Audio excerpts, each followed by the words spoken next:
Kapatid, tingin ka sa akin. Eh ano ngayon, kung may cancer ka, may solusyon naman.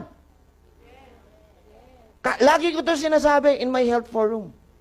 Ngayon, gusto ko makita nyo how powerful our brain is. Okay? Game? Sino may mga sakit na cancer? Taas ang kamay. Yung mga nagtaaso ng kamay, ibig sabihin, may cancer.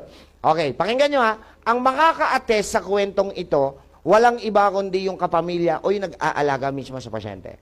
Ready? Sagot. Ready? Itong mga nagtaas ng kamay, nung hindi niya pa alam na may cancer siya, ibig sabihin, wala pang diagnosis. Walang iniindayan. Walang iniintindihan. Lahat ginagawa niya. Tama? Hanggang sa dumating sa puntong nagpa-biopsy. Ang biopsy kasi is a confirmatory and conclusive test, malignant or benign. Alam niyo ibig sabihin ng malignant? Cancer. Nagpa-biopsy na. Eto na. Alam niyo ba, walang resulta ng biopsy kinabukasan. You need to wait 1 to 2 weeks. Okay, eto na. Nung nagpa-biopsy ka, nung araw na yon, yung mga pasyente ha, hindi niya pa alam na may cancer siya, positive pa thinking yan. Sana benign.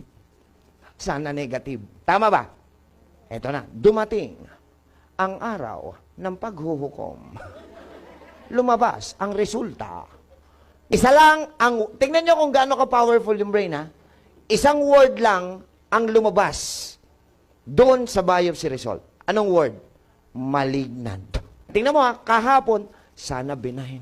Sana benign. Lumabas na, malignant. Every minute, every hour, nagsisink in sa utak ng pasyente na may cancer siya.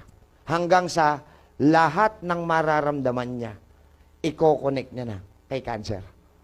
Kaya pala namamanid dito ko. Kaya namatay yung kuko ko. Lumalabo yata mata ko.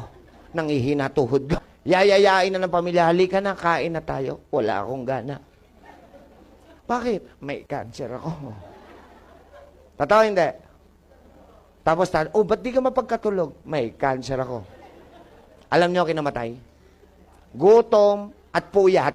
Hindi ipinahintulot ng Panginoon na ikaw ay magkasakit upang ikaw ay manghina, bumigay at mamatay. Ipinahintulot ng Panginoon na ikaw ay magkasakit. Pakinggan mo ko.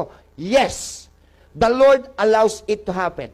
Para sana ikaw bilang pasyente ay may matutunan, paglabanan mo yan, mapagtagumpayan, at muli mong luwalhatiin ang kanyang banal na pangalan.